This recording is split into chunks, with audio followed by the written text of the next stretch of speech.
Yeah, already. Hold on. Okay. Okay, guys, apologies. I'm late. About to start now. So.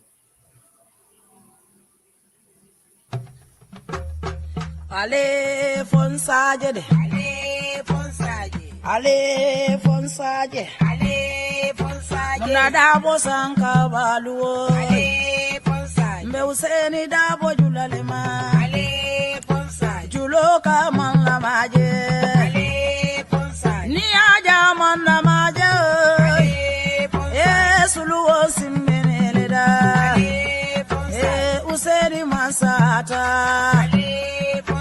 Alale amansa andi ale fonsa mbaro da bodima ale fonsa mbaro da bodima ale fonsa kunda da bodima Walaikum salam. Alale bate jola Alhamdulillah masole bate jola Starting the ayekambia program now. bondi Just hold on. bata kono ale fonsa maje modu bele se wota ala be nyinkela ye ale bonsa manso be nyinkela ye ale bonsa usen bota nyani dobo ale dobo ga usen ale anata kombo tumami ale bonsa londo nata kuli wa alaikum salam amoyo bebe nya okaelo adabo ale bonsa ayado kuoge gambia ye Kaya Mandela Mayinduru Kema Alafo Salida Bokema Adale Bate Joda Jilasi Sedima Kanja Mane Dima Sali Suare Dima Jari Jalo Dima Jari Fulo Dima si se di male munaninda tata mailitu munanteni mkumbole mude jukuna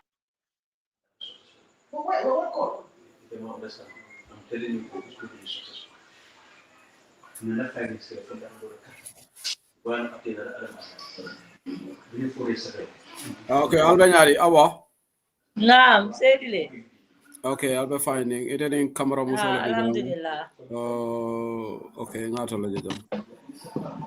Nga mo flow le jam follow. Man bin brown, man bin da sengor jam follow de. Yeah, uncle le bijam follow. Okay, I'll hold on. Let's just allow people to join the show before we start. So Okay, no problem. in the meantime, I'll just play the music, yeah? So, okay. Ale fonsaje de ale fonsaje ale fonsaje ale fonsaje muna dabo sanka baluo ale fonsaje mbe useni dabo julalema ale fonsaje juloka manla maje ale fonsaje ni aja manla maje ale fonsaje suluo simmeneleda ale fonsaje useni masata alale amansa andi ale fonsa mbaro da bodima ale fonsa mbaro da bodima ale fonsa numukunda da bodima ale fonsa alale bate jola ale fonsa masole bate jola ale fonsa ayegambia bondi bata kono ale fonsa maje modu bele se wota ala be nyinkela ye ale bonsa manso be nyinkela ye ale bonsa usen bota nyani dobo ale dobo ga usen ale bonsa anata kombo tumami ale bonsa londo nata kuli ale bonsa okaelo adabo ale bonsa ayado kuoge gambia ye Kaya Mandela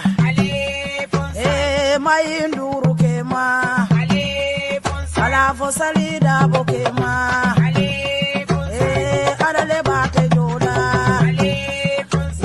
Jilasi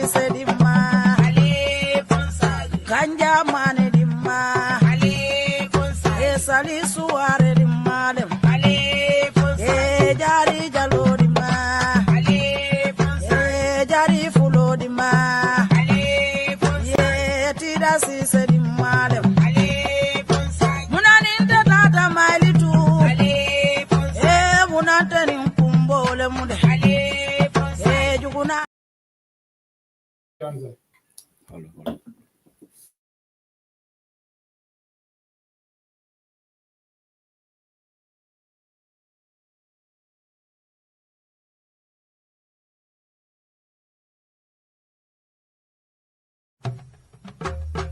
Ale fonsaje de Ale fonsaje Muna dabo sanka baluo Me useni dabo julalema Juloka man la maje Ni aja man la maje Suluo simbeneleda Useni masata Alale amansandi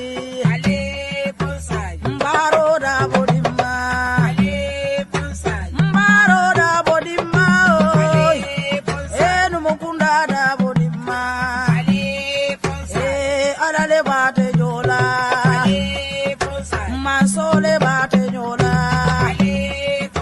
Aye gambia bondi bata kono Imaje modu bele se wota ala be nyinkela manso be nyinkela usen bodanya ni dobo dobo gae usen anata kombo tumami London ata kulli okaelo adabo ayado kuoge gambia Kay Mandela Mayinduru kema Ala fo salida bokema Yo, okay. Adale bate jola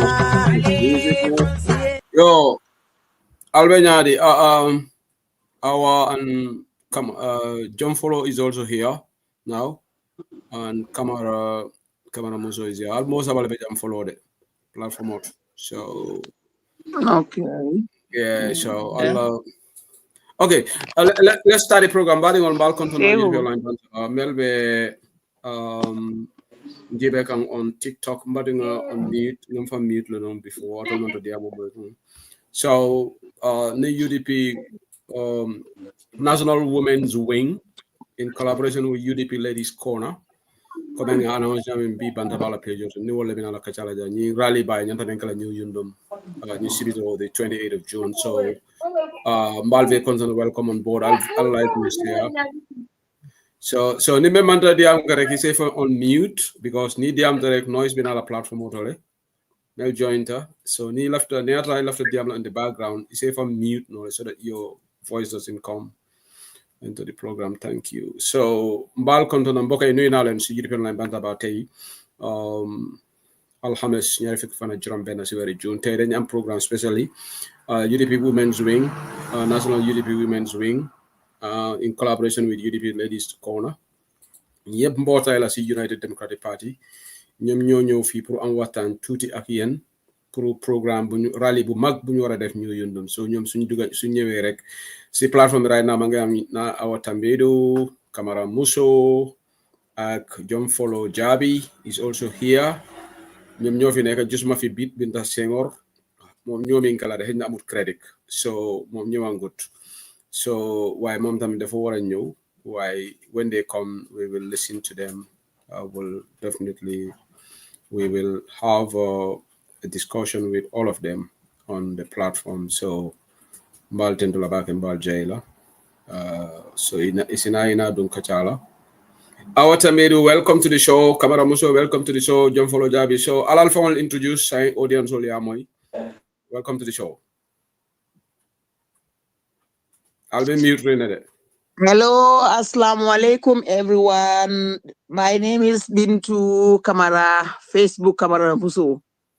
UDP Ladies Corner. Ngalbe kontong altol nal kontong la. Yo. Baraka, itela video manare. Foi mala fintra on video. Seriously, so I really don't want to come on video. Okay, maybe the network for yeah, need video Malayla network. So yeah, Megambia network ko bang fenke barola Gambia. Abebi nyaka sirin kuma mbete antola jamma fa ngola. Ne video ka ka network ko wikndile wala ya tinna. Aka fenkele. Okay. Yeah, Awata meru?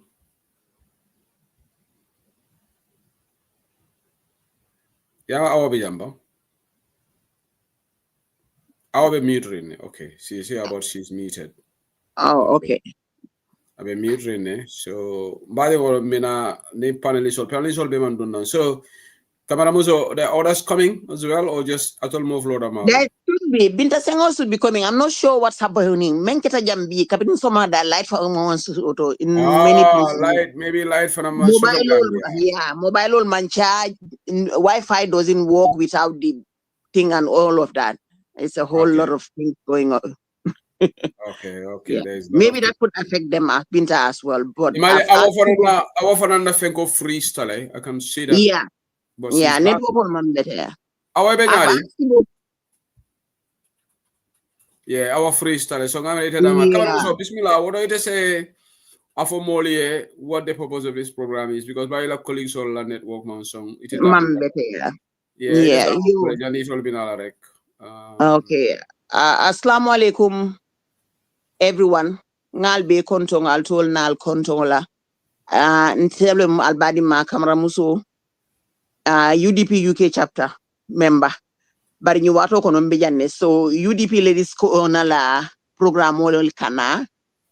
Nsafole ko UDP Women's Wing in collaboration with Ladies Corner are organizing a massive rally, one of the biggest you will ever see. This coming Saturday, inshallah, Rabining Ale Neo Siama. That is the purpose of this program today, to talk about it and tell people more about UDP Ladies Corner. Yeah, that's the purpose today, steadily. Okay, Abaraka, Kamaramuso, it even position the whole UDP Ladies Corner for Ibijaneka UDP Ladies Corner represent them for National Youth Wing. No, Bintalebe National Youth Wing represent. I am representing UDP Ladies Corner. I am one of the advisors. Okay, now you are one of the advisors. Okay, good. Yes, I'm one of the advisors for UDP Ladies Corner. You can introduce yourself now. Assalamu alaikum. Online bantaba nga movie kontong ito ni kontong ala ndelom awatambedu UDP Ladies Corner la trésora ngam fongo ba ma pontong camera musu anin na brother si osedili ani anti jom follow mimbi jangal be kontong altonal kontong ala. So ide kodo be telebulu kodo ben telebulu kono. Well, I should befriend you then. I should befriend you. No problem. I'm good. Huh? Yeah, you are good to go. So you are in charge of Ladies Corner, Cody? Yeah. Okay, different Ladies Corner represent come. So Ladies Corner represent Kanjang. Okay, so we finally got the Nyominka. Nyominka managed to get credit. Binta Senghor. Binta Senghor, bang. Okay, John Follow is also here. Binta Senghor, are you hearing me? Ngali aja Nyominka kubuka ragle. Ya jale. Molbe diamu da Nyominko man diamu no. This is crazy. Okay, John Follow ite kam moyle bam.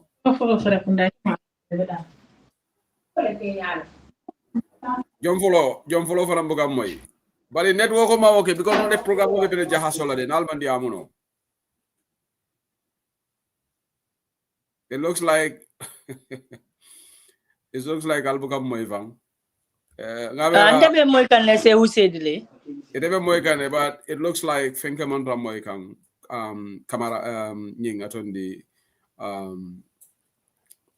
Binta Senghor buka moy John Follow fana buka moy. Okay. You can go ahead. Need all your network also, then they can join. Yeah, let's go ahead and start. So saying, okay, Awa, I don't know whether you want to start first. Can you tell us what is happening? I'm gonna be and the idea behind this. What is the purpose behind this? Organize and how and why? Okay, so who said it? Once again, nga konton diro okay.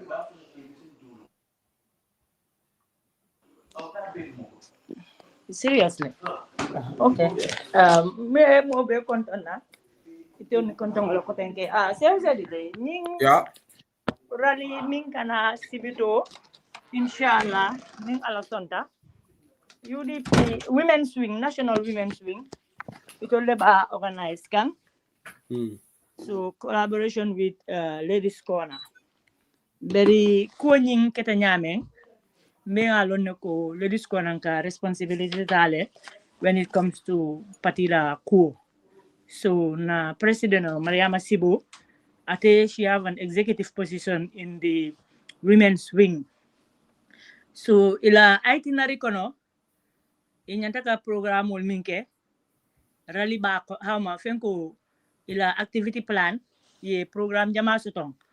So ini sibo nata kacha sibo ya itandila why not nga rally organize inataje ko pour que rally organize women swing right now avec kole ale bulo kono le demanding bayo ye some financial constraints sutong. Then sibo nata foy ko okay ndeni ladies corner sita ni e kacha nata be possible la nse ajube na be partner nyame ngal sponsor. So sibo janke ni wo idea nata ladies corner kang akita idea ti mi yalon control be nga welcome le because ladies corner is UDP and UDP be ko kuto ndol fanan katara wo ko le to. So ning idea be nata wala nya from sibo janke and we all acknowledge it. So for ferentim futata jambi. Okay. So saying what is the role of the UDP Women's Wing in this? Well, are they just organizing why you're collaborating with them? But what is the idea behind it? Allah what is the purpose of the rally? The purpose of the rally is Kagambia musul be nati ke kafung nga bangkola tamar na kul belari nyame nga kacha. Andung janding go bekela women's the ladies corner ni women's wing ye mitino sotore ifurata patira alfala ina kachata min keta ba usenuti I idea you welcome because I have follow ko women's wing ye really organized that was in the 96 or 98 ni nata date ni nala I have follow ko kabri ya ke Federal Street for B anyo manke kotenke. So alafta eke nyon tangoti mi yalon ko Gambia musol bebe funtira ibebe fanjela nyimitino konole. So wala yatina ladies corner ni women's wing ibe lorin kaje ko ibe la kurtu singo faralale bari ilafta la nyame eke nyon tangoti. Amanke UDP dorona hama women's wing ni ladies corner is this about national rally. So lafta Gambia musol be ye funtinang yena yela stanta. Mimbe keri mube yalon. So okay, thank you so much. Our Ngamera, the other panelists now on Binda Seng or even Moy Kaneba. John Follow it a Moy Lebang. Hambe Moy Kan Sefu Sedili, Ularo Venyadi. Alhamdulillah, alhamdulillah. Welcome to the show. So saying a difference from Moli, tell them Jumasi, ila position on you and doing another Kajakono.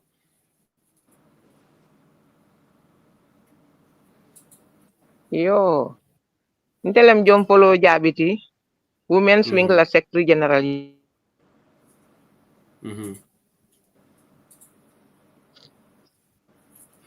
Okay, John Follow, thank you so much. UDP National Women's Wing la Secretary General. Eka Moil. More be Moikane, continue. Be Moikane. Hello? Network. Yeah, ela network column diamo ko slowly ila side. So ebe moy kan nebam.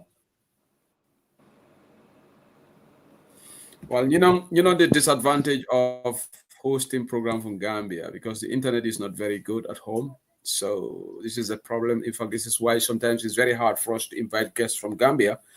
We really always want to invite people from Ndemol be konto na be tentu la participate, be but jay it's la always, juberlal ni la moy kalbe tentu kalbe.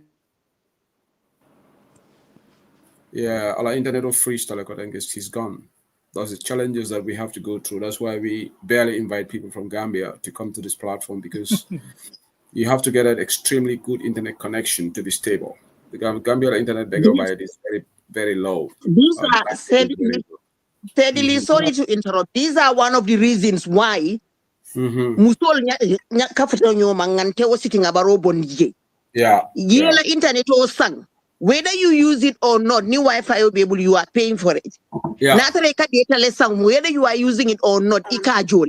Ibukela hajol fango jara noji. These are one of the reasons why ladies corner needing women's wing kafuta nyowa mbe Gambia musol kumandila, because kuba kake no musol ko ni musol da man tara jedon katinyale walati nambe musol be kumandi come from every constituents, from every region. Mol be na ngana nga kacha ngabgankola buluka meya lonko wole be Gambia nafala wole be musol nafala, because musol neglectale. Musol have always been neglected, but especially saying. Love us get sort of Angela. Name more over TikTok for and try and join TikTok, because I'm live like TikTok for now. So name don't join through Facebook. Alatrali Binta saying, or maybe you can join through TikTok. Maybe that yellow video off, right? Yellow voice you will hear. TikTok sometimes is more stable. So name more request okay. UDP online banda. Just search. We are live on TikTok as well. I'll say join all on the mobile day. Somebody made that suggestion and I think it's a good idea. Nila internet you can go to TikTok. We had a program here last time. Some people joined through TikTok and it was good. So Bella saying, well, now even TikTok, try and join that. I wanted to join the Sinafula, I think. What happened? Not call us, so I just have to go on fly mode because people are just calling me. So what I'm going to fly mode and disconnect that. Bella saying, or you are here now. And from there, you have the best network. Let them join Gamtel. Bella saying, or yeah. Nyomingo saying for Korijaran Gole me for la telephone la say yo. I am struggling with my Imagine. It join through TikTok bang. Impossible no. Can you join through TikTok? Through TikTok. Yeah, Bandabala TikTok account of search, right? You'll see us, and then the live streaming is there. I try to join all four official album. Okay. But you are good now. I feel like he's gone. So okay, these are some of the challenges Gambia nyanta falindro because mama sakona sobe so the internet sobe for the Gambia. I think I'm for camera musole be for camera for John follow. One of them is saying it, and it's a fact. So nimbe program host the Gambia ning ila internet no mbeda. So but the main important thing Gambian all mbari UDP ngol albe akalam to ko nyi sibito rally bala be kala new yundum nyi nanye musu ol mile alam ko bankurin kendol UDP la support la balu wolle nata together pour que nyi rally organize. So saying I don't know Binta Senghor, you are here in your capacity as member of the UDP National Women's Wing. Can you introduce, and secondly what is the reason nani program o dalilo mnati okay, Seiko Abaraka Bake, but follow mba follow go manke a member of the National Women's Wing Day. Ladies corner. Okay, apologies. Yeah, it's all right. So mba jibe lalbe kontona mulbe be jibe kan TikTok, YouTube, and Facebook. Ma follow go until Binta Sengorti, UDP Ladies Corner Dingola Minti, and also the president for National Female Youth Wing. Nyimbengo comme awaya faye nyame jendron awalo na tresorati Ladies Corner bengo nying ngajile ko ndella kafo ka mamma musol le ko wala andung ni musu kaf kensengo be loring patio kono e ka faye Ladies Corner ngaji fanam patio e wing soto mi yalon ko musol la wing mom women's wing ti so abe ideal la le ngambulo du nyokono pour nga kafo ka banko do ku ayta nyato because ne United Democratic Party jibe doro na simfabe lore mon ka manke ka parti oda mando ko barka banko do ko wala na mangol be ka ke monete pour banko do ko So nga feel ko women swing la programme itinerary activity plan ye mun dada pati woye italia soto jele ko be nyanda ka rari kele wala june karola bari ntal na daje ko barin sante nga understand that we are opposition annum kamalu dulata ka fo mole ko manko do soto because mo oppositionality manko do soto so nga feel ko ladis ko na mu kafolati annum fanan ka kumandirol kele ka jalol kumandi ka bengol ke nka domondi ngo sotole so wo domondi mum bembulu nga invest pati wo nga invest banko nga banko musolu kumandi ye na lo ye alfal moybe kumo mum fole ani minati ne nyanta ka carte wodo UDP la 2026 so ñine kadam hammote ñine kadam mira kote mi yalan ko wala ya sabu bi in collaboration with women swing ka fako mba megarale kala it's not fourth in history but second in history because follow mun ketanum ndeta fono la because maybe mbedo yare ne bari babala office aya fo moliye ko ñine be kala fulan jangoti ñimba kala UDP la tariko kono musolu damma ye bengo kumande bengo mi yalan ko itella ya organize itella ye ko beke ye kewol kumande mol nata ka si ka mabe ya bengo la ko ñine be kala fulan jangoti andum abdi yala ele so laftale ko fengo fe yalan ko imu banko dingolete not UDP but imu banko dingolete andu imu banko ding kendolete on the 28 mbala fele la yentara yundum filoto mbe nga mbulodu nyobulu nga banko la samba nyata ko nga wakkacaji because niaji be alpha balle be dadum kan nyimbe kono kabonan kabrin diaspora la gambia lam dunia fanna be alpha patiola alpha be wolle ba kika bi nga jele ko nan women swing ila national president aji so kay naka abe diamo kam bengo nyina ko lale ni nara na his excellency loya usenu en numukunda dabo afana mbeddi yama kan nyimbe wala kumma yala le woto nyimbe ko kumma yata le andum ba kumandiro fana kala fema fe yala ko imu muso kafolati UDP kono wala mu ke kafolati bang albe yana nga ben on the 28 nga musol la nga juraji ni aje nga rale ke fo pour specialist pour musol because lafta ka tande banko molle la lafta ka tande nyim man sakunda mo beji banko ka ko sembo ba musol le bulo kono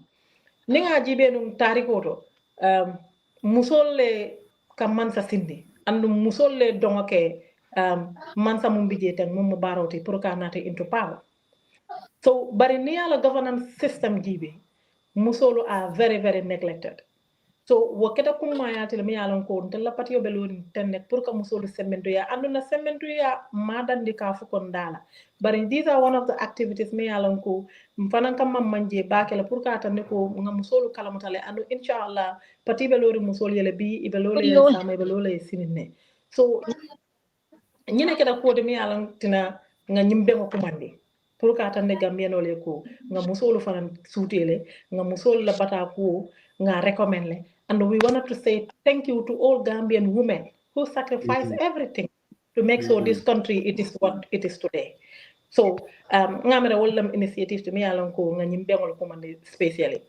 and then be women's ngajale women swing but try kan pour ka dum bari network ko mama is coming baraba jolankane yeah jom follow la network on stable Allah network yeah stable. and we wanted to say a big thank you to National Women's Swing because bakilum fakilin nyoya wala ñu wulu ni atara ko it this is our program it is within our program our activities but when we approach ka foko il lafta program o kala bari kodo financial constraint when we wanted to finance the event in atala wholeheartedly openly this shows ko there is a unity within us and that is United Democratic Party under the leadership of His Excellency Ousainou Numukunda Dabo.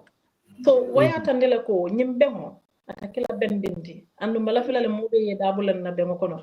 So usay ko fada na jang solo ngajala mama be struggle kan ngalo ngala abajara lete wala nala ala ne ko on lete asaka be tonya tabale. No ave nyomi bunya dule. Anyway, mbadi ngolo albela mekan na UDP Women's Wing and a joint program with the very dynamic group UDP Ladies Corner. I met her. They have been in existence for a while and they've been very supportive to United Democratic Party. Formidable women in that group, and they're all doing wonderfully well for the party. So, but in the next question, Malam Jumalebe Ojabila, why New Yundum? Why New Yundum? Mulan Alma Samantola Kombalami. Say who said What it. do you want to take that? And then I can take the Yeah, next one. no problem. Mm. Question o minyininka abet yatale. Ni aje this time around nga samba new yundum because political program fama taka ke new yundum le. Andung nga program nyin samba dame abe kela easy access leti because ni be bola West Coast for LRR new yundum is at the center. Ni be bola nam Banjul KM OIC Sane Mentereng Yundum is at the center. Yeah, understand. So for easy accessibility, wala yatina nga samba new Yundum. Andum bengalo noko new Yundum is UDP 100%. So pour ka makoy ka program coordinate fanang in the heart of Busumbala constituency atekela ku kole yari ngoti wala tina nga program nyinta nga samba new Yundum. Okay, thank you. Our any other person wants to add something before my next question, Yelinka? Why New Yundum? Our co because it's ease of commuting at the center. But Dalila Dole Bijeba, is it got a greater voter population? Is it because we are trying to attract people? What other reasons? Yeah, Steady. yeah. Almost 52,000 votes in Busumbala constituency, including Yundum. Mm-hmm. So it's normal for me to know a host J Fanang. Okay. Yes, come on, you know something. Iko niamo diningol ko ngata na kunum fe dula je diatale. Mm-hmm. Yeme nke je kunu wole diata mome bute je. Busumbala constituency is UDP. Yo momo dung iya ika hanyi woleto. Not to say ko Gambia be manke yatide, but we just felt ko New Union deserve to host this because New Union has always been there. They have always been there for UDP. They have always been there for women. They have always been there for UDP, basically. Come our make easy accessibility and dungalon ko jetaro be Sonia la moli. And then on top of all of that, come our for nyaming je diata UDP lale. Ye mu UDP yaleti. So Ninem followed collaboration oti ngake tolia from there on ning ala yende mambota nyinto nimba akela koten kensidula do fana momo. Yeah. Nabida ko den gabidan dolla jarale. So No problem. Basambala anywhere ni musole men choose. Ni musole men choose. Ala baraka bake saying lafta nyini ngaro menkala cool de la nyari le nyi sibitilo mo ba sibito liro sura la ton la bi mara misol just 2 more days this important program will kick off in. So what did you male program of the start and can you guys give us flavor of what we're expecting to see on that day?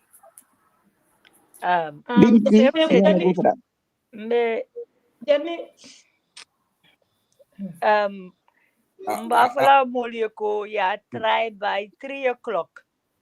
Because musol la bengolo bengal ko musol buka funti juna bari Gambia musol be mobe danila. Mobe funti talan sabay sataram be funti la because talan nani. Wata la ba usenu nata lafta program o dati juna isaja se me kuma kangol mimbe fala mol salon mol min kumo finance sey. Akara ke doron danko doron nata mintino and the second thing be mol danila minna because mbeka korose de UDP mitino nin tata la minul katara dandangol to wala ka siya.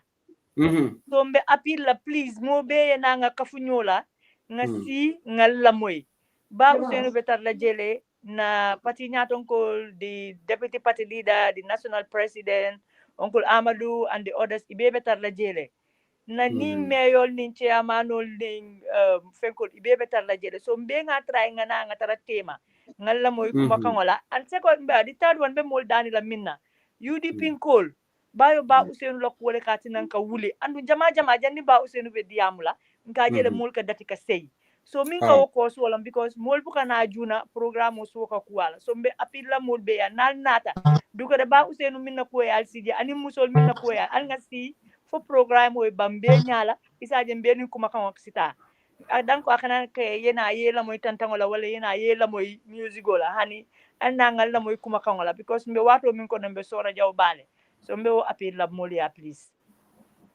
Okay, nganyini karo dolchoro from some of the Okay, listeners. Melbe program OGB come from Gambia. There is one NPP member, Mealonka, is a big fan of UDP Online Bantaba. I question no keeninga, but mbala question no hold following but mbala question no yinin kala be rest assured. Okay, I question no yinin for you guys. So I don't know how you guys are going to answer that. But yeah, I think Karamuso, you wanted to add something or John Follow. Somebody wants to add something to that. Yeah, last kanala before the last question. Okay, go ahead. Yeah, yen ñinin karo kele ko way yundum. Ninga hakilo amanum komanto. Nga diamo moyle mun keta nun jang. Aketa one of na supporter la na sympathizer la ka fay ko Fatou Bojang. Abe do ko la dum prison police ngaje ya bay simply because UDP deni ko le dum. Aya status atara UDP bengon la. Anda bota yundum le. So nga member fanam sotole ka fami fadda haba cham afana mu yundum kolti anda ba gas chaptale abe jamane anda fa kota yundum le so nga jele ko wo injustice mun keta fat bo janna simply because politico civil servant ko manya na fintila politico kono nyato ni la do ko wato bakere bar ni boto do ko le ya right sotole ka belong to any political party. That is what the constitution says. But ngajele ko atela right was taken from her. So ngajele ko she faced injustice. But to clear the doubt and to show solidarity for her, ngakele kabiring, and we wanted atela be lead taka nyim program wala ka tande dunia bela ko Fatou is still okay with or without prison service a job. And she's doing very, very well for the party. And the same thing goes for Dahaba. They are all from Yundum. So it's not because model ba ko maybe Yundum nga be support base sort of back Yundum wala na we wanted to go Yundum put a crowd sort of. No. Nim manto manyo nakar. We all know that Gambia is all yellow. That's the reality. Nim nakaroti je. Mantara modu moda mobe yal neko Gambia is yellow. Tonya bari niya jambake ka Yundum nga reasons that sort of why we are doing it in Yundum. Ni atara wante lafta num popularity la or lafta ka moja we would have gone to Brikama, Bakau, Jara, Kia. What hani somanda ninko sama dore ba findilale. And the same thing, barimbake kam because of based on those reasons. Nga molle soto mi yalan ko musol lem andu musol lem mi yalan ko nyontamol lemiti bari ye kulle soto mi yalan ko is injustice towards them, and we wanted to tell the people, tell the world ko what happens to them is wrong. And they are still very strong in politics. And they are very determined. Okay, what is a good explanation? Love to appeal like John Follow, maybe it be a video off like John Follow. Ni mobe dala je a video off fast officer because ni na da kila network ka freeze like. But a video off bang, your audio da mark on, then ila internet over stable. Ni mobe dala je fire mark ila video off here. Yeah, because it can drop le, it can drop. John Follow ka moile. John Follow, you there? Okay, I'll internet roman song honey saying there is a communication gap. Maybe more those are text alia fine. I joined I video the market on. Okay. Because our canal is on the screen, but we can hear her. Kamaraba. Sorry, Maingave Kamaraba. Kamaramuso. Okay, Kamaramuso is gone. Okay, it looks like I want in bin television.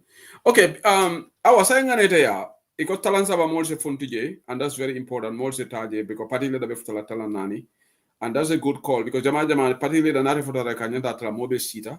Alpha jana beftala rek momo hamomo katani blanco beftala je.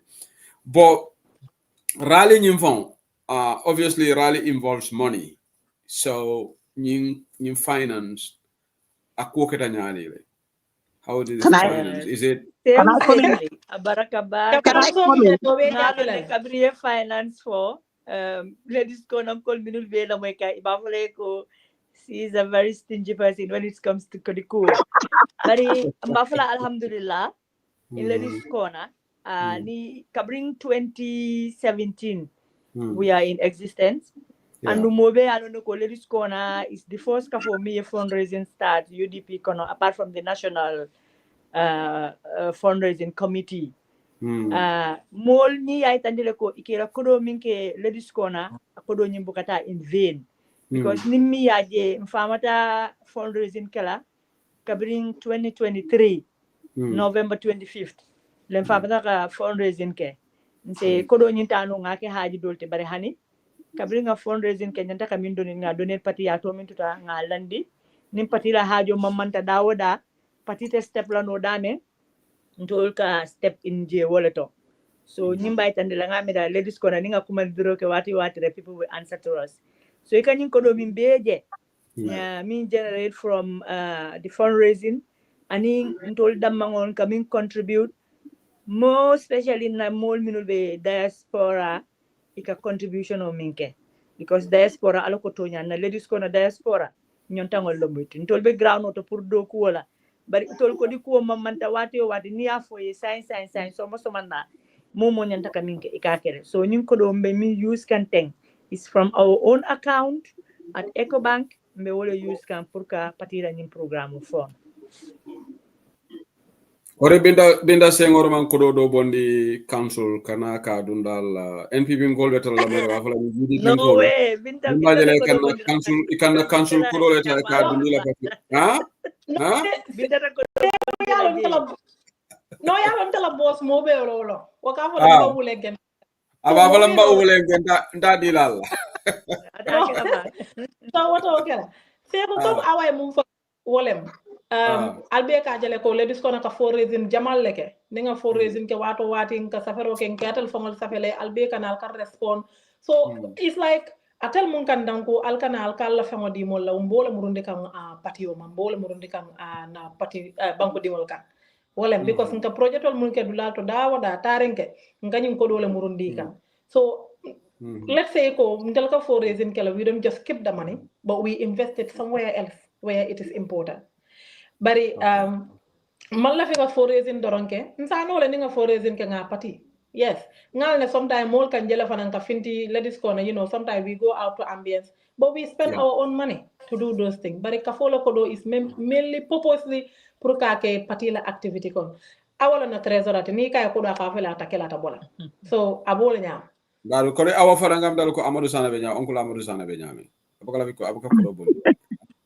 baro ko Amadou bulo kuntu rajani Amadou bum famale so ngamira nga kujamata ongu Amadou yale yeah we come ko ni kele jamale ke mbuko son iten barote diala because baro kala fle men ka bondi rek ka spendro so in barote diala but alla colleague wal kontona fatu da have a charm Germany informal pam bitamo lowoti Germany wal kontona ane karamo sise keep it up our Kemo Sise, Binzi, and everybody else. Thank you. Some of the comments on TikTok also, people are happy with what you are doing.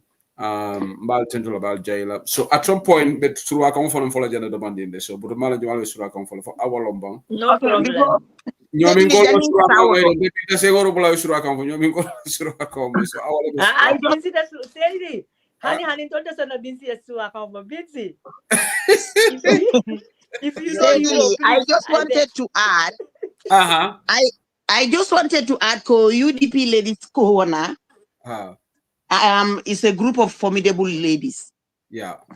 Hardworking, confident, and independent ladies. Okay. Who nyimbanko la interest wole ben sondomoto. Mbukanda bula kukuntanto. Nin kukuntancho cho be kerite ladies kona hani mo kilinjela je. Ngo sede yale.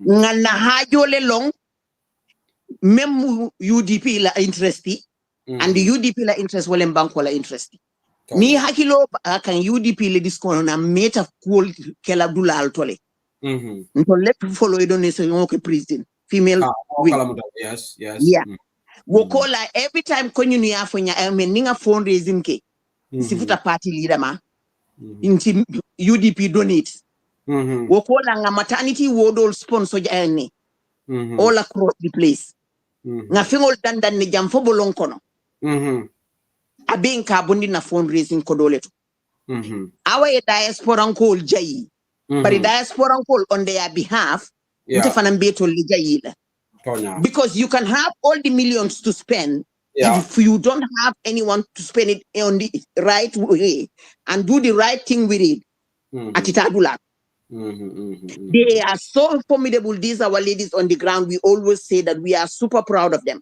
Ibo borin na suto tili andu ibela futu lele dimbal be bulo kono ibela do ko le ni la business ol wonyawo nya ka manage nyame fo ala me yalo wallahi alazim wobe banko la nyatota wole atin nam da ko tanyin na ko ngala na musu kafu ba kan memu female winki UDP wa wole musu kafu be ba mati astata wole astata wole do nyabota UDP women's wing lefe wole atina UDP ladies corner formta wole atina musu kafu jama formta wole atina nkonga leka nal denta alaka do soni andi do bulle ay do soni andi do bulu nyin silo alay finance soni andi to lebulu pour ngalan na kafu ba kan nga musul kumandi wole atina be musul kumandi la birin koy na fokato hani menu manke UDP ti fanka wolle kumandi alna nan alena kumo keso moy alna nan alena tonya moy alna nan alena daliloje me yatina nyanta karto falle UDP le because UDP le Gambia la interest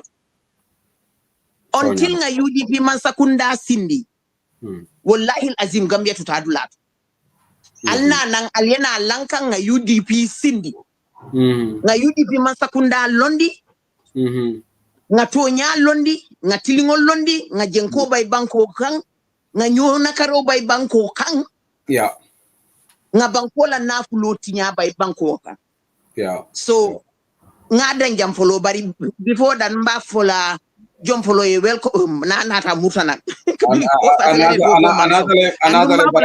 on the ground another barala internet all over abuka Sunday san nina nambe baroban la carte finala munam jintiten so awa sibo janke binti al nallati momba fulali ala baraka alama ale al sawol kali kila romoto amin ya rabbi ngabulla jamoto folo fo janning sedi limina anin suwa kaw jom folo mbe konto na felana ta kotenke jom folo ikam moy le bang jom folo mun la gal sindingol leti ndeysaan jom folo la net wogo man Among song wallahi azim among song. Just a quick announcement here. Mbadi wala maybe live on YouTube, Facebook, and TikTok. So TikTok mail line on if anybody wants to Assalamualaikum. Jom follow the struggle kanjan network on side. Mbe moy kan say. Nke moy le bar kuma kaul ka break la ndum fana network katale on and off mbat like yeah ngamen suggest maybe you're going through TikTok for if isa bang TikTok be bule bang network ko man strong na side la muka ko mol moya senia bari mbal be konto na ngal to ngal jay ka diam rek mbe moy kan ite diam rek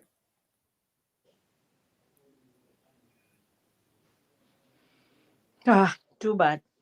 Okay, we can't hear her. So what I will do is I'll just I'm sorry, I do apologize, but I just have to I think she has to go through another alternative method because there is lag in communication. It takes a while, so that's why there's slow communication. Like it all has to do with connectivity issue between her and us. Gambia internet bandwidth and better about it.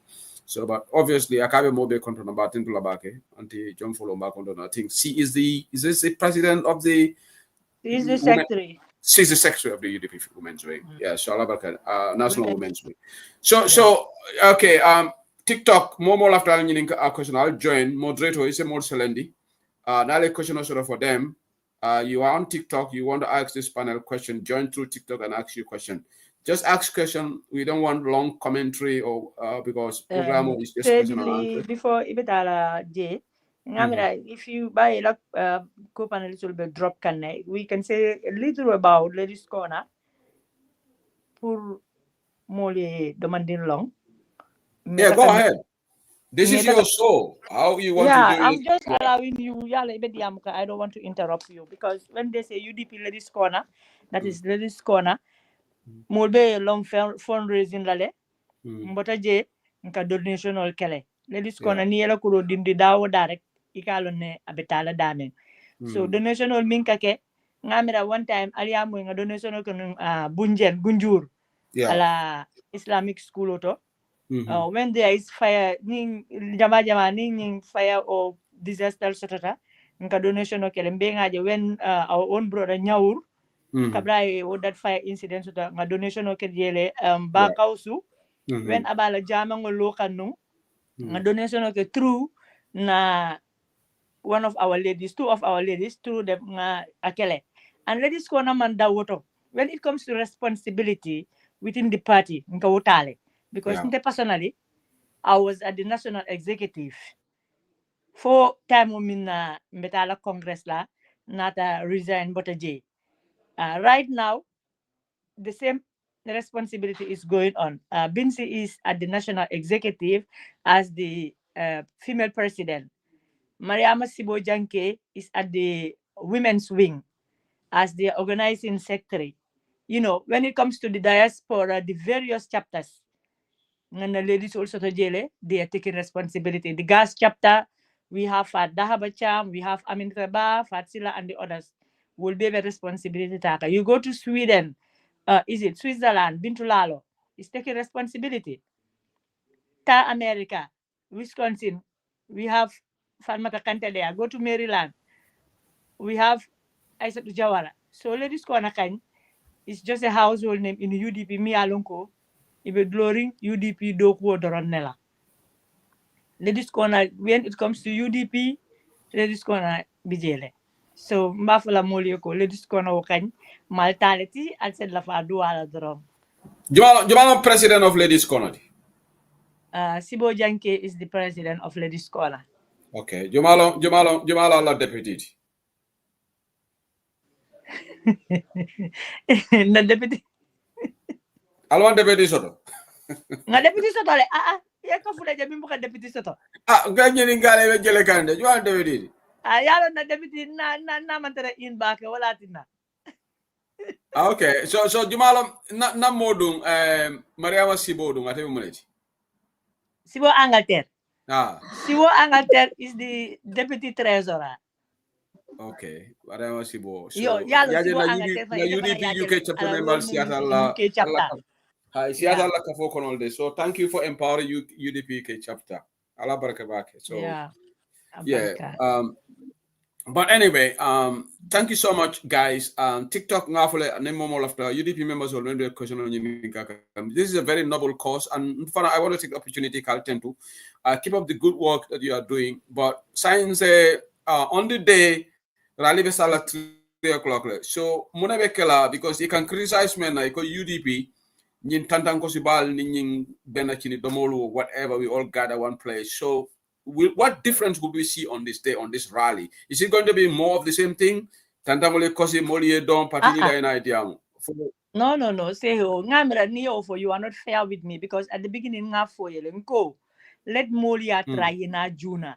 This rally is going to be a rally with difference. Nko Molia na ni nata minul katara loring side sol to fence sol balabanta mobe dun konoto because nyanta ka fon mol sa lonko nga do ko le so nyanta ka minke ando anyanta ka start sign wo be kala nyame mobe na konoto yella moy diamol mimbe kala musol be kuma kangol mim fola anin kuma kangol mimbe bola na pati alpha al bulo kono anun sa try fanang by all means janni pati di be diamula mol kana ground bula because woka kala wati and definitely it doesn't show respect because ni janila alpha be diamula albe al kodi altata amanyinya. Okay. So punctuality is important, and more participation yetaje lamoyroke noise nindia mole tala put that message member for that's the key. So that's because imandaje drone just ambience is part of it. Ambience for iteraje demanding. Jalol fanang foela na cultural code. What is part of our culture? We cannot just disregard that. But more attention should be paid for the message. Musol maybe the national president metara jenga jala flyer tole. Aning Ajay Sukanaka. President of the women's team. The deputy party leader flyer. I think I can see it. So this is a big event. For a while, UDP format a rally hour. So this is going to be. What is this going to showcase for UDP amidst everything that's going on? Ibafoka UDP thing. Is this a moment for you guys to tell us that UDP is still as strong as it used to be?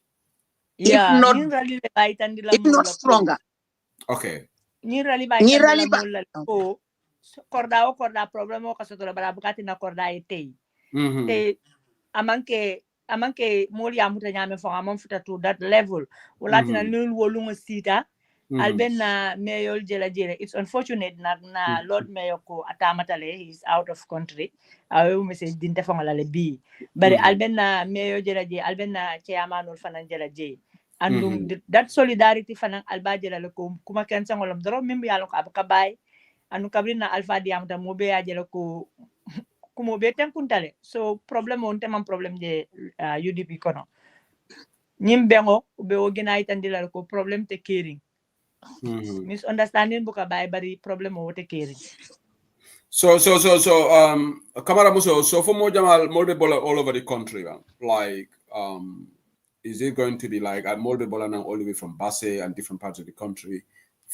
Is this strictly a combo event? Yes. Or it's a nationwide event? Oh, no, Abaraka Baki said, no, it's not a combo issue.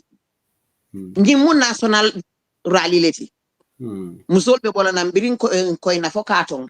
Musukafol be dawo danga asobil janjan ne wal National Women's Wing asobil janjan ne moli la asobil sanne mobe bola na mbirin Gambia karobe la musol be dawo da ibele bine dankula nyinna bi kom awani binta ya fo nyame nyi nyongo mansia menketa federal tol yow aten le bawon tol muke balete bari nyin dol malalo be wori membala fam so kabira ko to wala nyongo manke ke wolle karalil organize nothing against men, I'm sorry, bari ke wolle ka ko organize musoli na nga tantangol ko singando nga ko ke wajab manu la tatan la musol ko wolle banta politiko kono kana tantangol ko sikandong politician ole ka ko ke ngatambi wajab manu le banta because meta negligine especially this current government.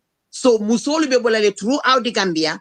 Musoli ye na nangene le moy musol la ye musol la kole ya kuolje ye musol la success olje musol la hamol mimenti ya moy ngambulo ol fay nyoka kuol plan mbe kuol kala nyaadi di de fonsi carte fa yo win nga nyim man sakunda boje nga nyo nyaajo fita because it's about time musol nyaajo ye fita because musol le kaman sa sindi nyi Gambia kono ni musol dati kuto don wo bukata korda ni dun taji musol le mo binin soma da fatilo boy dimba yalo ninke wol dentale le bar mobe yalo ne dindingol musol le ka participate more than that more than ke wol asafna bar musol kam mejo party pre dimba yal kulo kama mol yal ne ko kubu korda bu kalono ni musoteji nim Gambia musol date Gambia politiko ko non denu be damente futale je so lafta tan la musol le ko abantale sign al karto fa UDP mansa kundaye ngana rightful place in society. Imagine because it's about Kalama revolution okay jametat.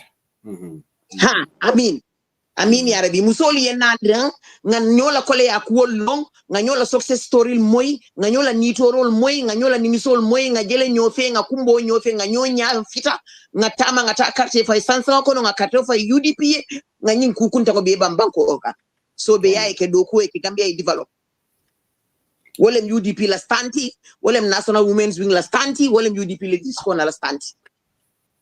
Thank you. Ngala president Sibo Duntanang abe yellow hashtag all day ala national Allah ladies corner president Sibo Jang is watching.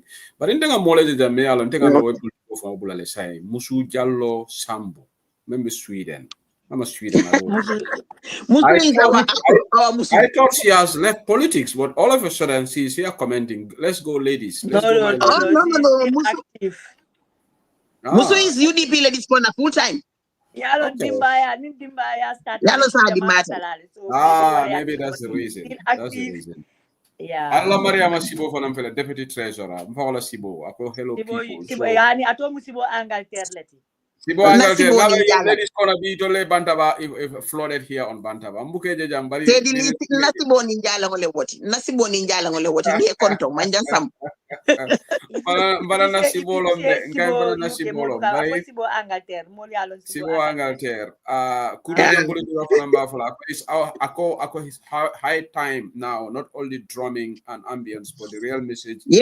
Meet on the common goal, that is to get rid of this corrupt and incompetent government. Thank you so much. Exactly. Thank you. Exactly. Everybody. Exactly. Okay, saying it's a time for me to ask this critical question from this NPP supporter in Gambia watching us. Ako, say, I'm listening to your program. As you know, I always follow UDP line Bantaba, even though I'm not part of UDP. I'm part of Barrow's camp. I never knew that Barrow has a camp. Anyway, so good for him. Yes, but he said, since they are talking about progress of women, did they invite the minister responsible for women's affairs to this event? If they want to attract, if this is about Gambian women, not UDP women, then they should have extended an open invitation to the minister responsible for women's affairs. But knowing UDP and their partisan politics, I don't think they would do that. Can you ask your audience to answer my question?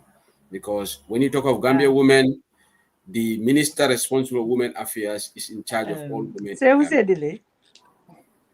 Can I answer that question? Yeah, go ahead, Awa go. Go for it, darling. So who said delay? After ilawo that is it a fan of Bantabae ko? Natara kabringa diamo start ayela moele ko. This is not a UDP program. Gambia Musola program olom. And ngam na ning ko Gambia Musola program mo, the Minister for Women's Affairs abe Gambia la kono for one thing. Tonya. So woman yan na ke batung na invitation diala when it comes to women. Yeah. Ha. Afay ko kabringa diamo start ngol fon ko ni mu Gambia Musola program because Musole kumandiro ke. Just akatala kodoro maybe UTP attack the but Gambia Musol. And when you say the women's wing and ladies, ladies for no Musol signify. So afai ko ala minister ning, she is highly welcome because atelom Gambia Musol bi atelom na nyatong kote. Mang invitation sa fe hani musuye. So ate it's an open invitation Gambia kuolom ay nanang. She is welcome. Okay, I answer my yes, I was going to say the same thing, say who. We did not write an invitation specifically for any woman in each country. We called and we wanted women to come and answer. Women who has the interest of the Gambia at heart to come and answer. It's an open invitation. The minister, any woman, the first lady, the second lady, anybody, let them come. It is partisan, yes. We are UDP, yes. But this is an open invitation for everybody. Everybody. Have a provocation all that wrong. I'll tell him they can come. Answer. Yeah, but the reason I ask their questions, I want to show them that we are Democrats. The UDP yes, we are.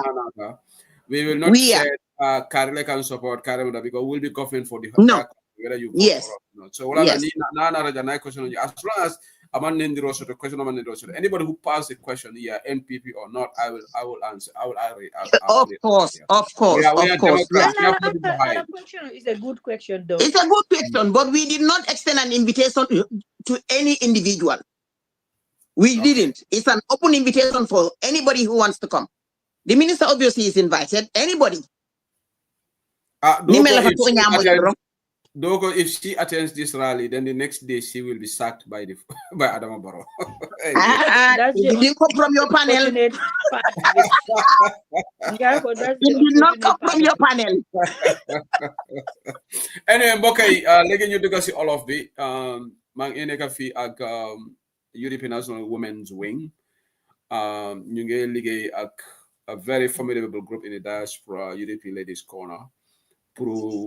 Gana elek inshallah dinañ am rally bu mag ñu yundum so lolu mo ñu fi ici pour waxtaan ak Gambian si pour ñu mëna explain lan moy reason behind this luar rally bi so amna fi awatambe du ma xamne mom moy treasurer UDP Ladies Corner momo in charge of halis bi ñu ngi am Camara Muso mom tamé mu ngi ci part of UK chapter why fi mu ngi represent UDP Ladies Corner amona fi Binta Senghor ma xamne mom tamit ci UDP Ladies Corner la nekk way ñepp xam nañ ne mom tamit mu ngi liggéey ci National Executive Gambia so John Follow mo xamne moy secretary UDP National Women's Wing ñëw na fi way mom dafa am internet issue mënu ta wax lu bari so dañ nekk fii rek pour ñu waxtaan ak Gambian si comme jigéen yi ñoom ñooy majority in Gambia jigéen yi ñooy ñu ñoo dee jiite si lu bari si affaire politics ak affaire development of a country dañ dee play a crucial role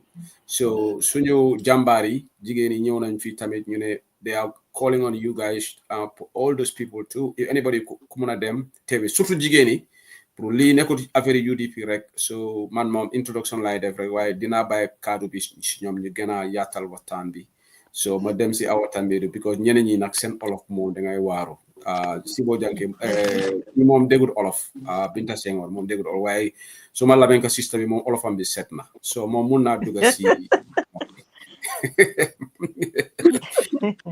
bismillah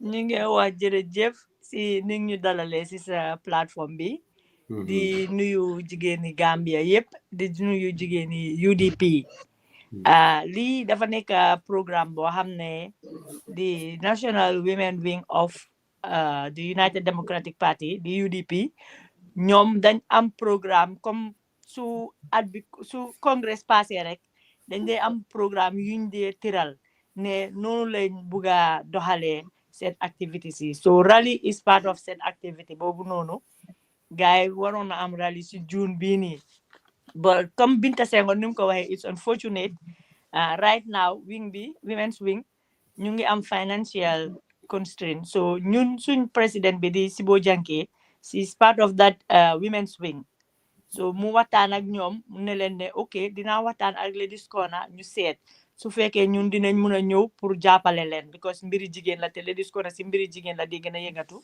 so Sibo indi idea bi si Ladies Corner bi ñu discuss ko foofu noonu ñëpp agree because xam nañ ne ñun yàgg nañ di jàppale parti bi so si biir loolu noonu nañ wax gaay ne ok dem leen ak seen programme proposal bi ñun dinañ sponsor seen programme bi te alhamdulillah depuis bu gaay ñëwee start nañ di sponsor programme bi ni mu war a demee yëpp seen budget bi jox nañ ñu ko start nañ di dugal xaalis foofu noonu pour gis ne programme bi mu nekk a successful programme because programme yi jigéen ñi la waaw jërëjëf sister Awa Tambadou comme lu war rally bi lu tax ngeen am rally bi lan mooy objectif bi mooy pour jigéeni Gambia ñu génn si ñu waxtaan ñu seet naka la ñoo def suñ dëkk bi naka la dëkk bi di demee kanam jafe-jafe yuñ am ñu waxtaanee ko pour ñu mun a xam fi ñoo teg suñ tànka ndem ñu ngi nii ñu ngi digmal si election 2026 incha allah so rally bi si loolu la bokka parti bi depuis buñ ko sosee 96 this is going to be the lii mooy nekk ñaareeli yoon bi pour jigéeni parti bi ñu am rally boo xam ne ñoom ñoo ko taxaw 100% organize everything góor yi ñoo bokk si ban time la war a commencé Saturday incha allah samedi bi la gannaaw ëllëg 28 programme bi dina start 3 o'clock ñu ngi ñaan ku nekka nga teel a ñëw si programme bi because dañ bëgg a mu start bala su parti li da ñëwee 4 o'clock programme bi dafa start and li ñoo gën a ñaan nit ñi mooy lu bari dañ dee gis programme yi UDP su amee nit ñi dañ dee ñëw de waaye suñ ñëwee duñ dee nekk si meeting ground bi da ngaa gis ñi nekk si biti ñi nekk si boori fence yi xam nga duñ dee ñëw duga pour déglu so bu nga ne ñëpp ñëw ñun ñëpp ñu gaada benn place ñu waxtaanee mbiri dëkk bi nu dëkk bi di nekk di doxee ñu waxtaanee ko and third one bi li ñoo ñaan nit ñi mooy always dañ dee gis programme yi UDP su parti leader ñëwee balaa parti leader di wax rek dañ dee gis nit ñi dañ dee start di ñibbi which loo xam ne dëgga so respect pour parti leader te dëgga dafa daw ya because balaa sa leader di wax nga joxe gannaaw lan mooy njëriñ sa leader bi ñëw foofu noonu